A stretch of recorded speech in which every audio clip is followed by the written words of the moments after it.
4 दिन से मेरे चूल्हा नहीं जला सुदामा जी के। तो सुदामा जी बोले ईश्वर की मर्जी है। और सुदामा जी राजा बन गए बाद में, भगवान ने सब दे दिया। तो सुदामा जी बोले ईश्वर की मर्जी। वो गरीब थे तो भी ईश्वर की मर्जी समझते थे। वो धनवान हो गए, अपमान हो रहा था तो भी वो ईश्वर की मर्जी समझ रहे थे। और सम्मान मिल रहा है, ईश्वर सम्मान मिल रहा है तो वो सुख प्रसन्न नहीं है। अपमान मिल रहा है, दुख नहीं, क्योंकि वो समझ गए कि ये सम्मान, ये अपमान, ये हानि, ये लाभ, ये सब परमात्मा की खेती है, ये सब ईश्वर का है, मेरा कुछ नहीं। अच्छा एक बात बताओ, जीवन किसका है? आपको जीवन किसने दिया? बोलो। और मृत्यु कौन देगा? तो जब जीवन लिया तो आप बहुत अच्छा सुखी हुए, और जब मृत्यु आएगी तो आप रोते क्यों हो? जब जीवन लिया तो मृत्यु भी लो ना साहब। फिर मृत्यु आती है तो आप रोते हो, हे भगवान ये गाय मर गए, ऐसा क्यों हो गया? अरे जीवन दिया था तब तो बहुत प्रसन्न थे। यदि जीवन उन्होंने दिया तो मृत्यु कोई मैंने नहीं दी, किसने दी? बोलो।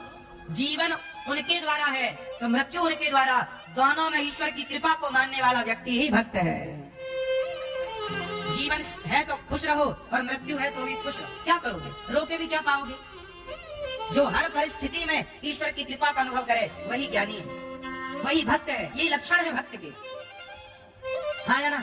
अब कोई मर जाए तो आप रोते हो, हे भगवान ऐसा हो गया, ऐसा हो गया। क्यों? आपको पता नहीं था कि एक दिन मरेगा?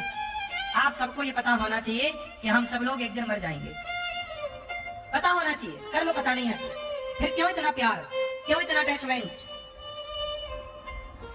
और यही अटैचमेंट आपको दुख देता है और आप कहते हो भगवान दुख दे रहे।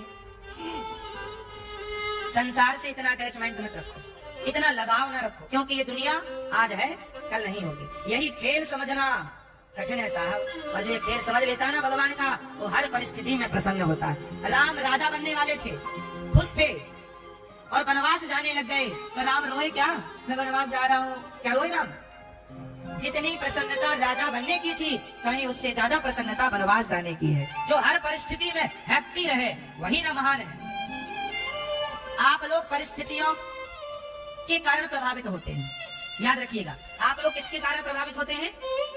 आपकी आंखों में आंसू हैं, ये परिस्थिति तय कर रही है। आपके होठों पे मुस्कान है, ये परिस्थिति तय कर रही है। लेकिन ये गलत है, ये रॉन्ग है। सही क्या है? परिस्थिति कैसी भी हो पर हर हाल में आप प्रसन्न हैं, यही महानता है। राम राजा बनने वाले थे, पिता ने कहा राजा बनना है, उसी पिता ने कह दिया वनवास जाना है। तो वनवास जाना है ये सुन के राम को जरा भी दुख नहीं हुआ। हर परिस्थिति में राम प्रसन्न है, इसलिए तो राम भगवान है। आप भी थोड़ा ये आदर्श जीवन में उतार लीजिए कि परिस्थितियों में बह ना जाइए।